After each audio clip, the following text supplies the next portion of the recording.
Assalamu alaikum and welcome everyone to a new series that I'm starting where we will be going through the Processing IDE. It is based on the Java programming language and has very simple syntax that can be picked up really easily.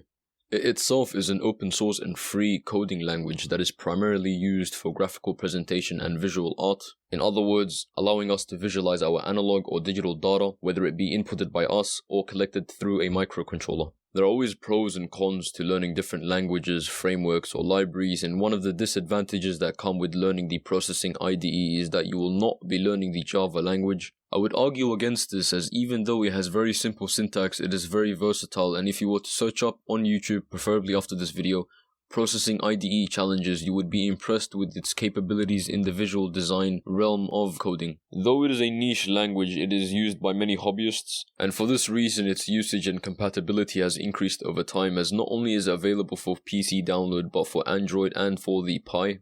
And so I am aiming to make an in-depth, comprehensive and digestible tutorial series on the Processing IDE.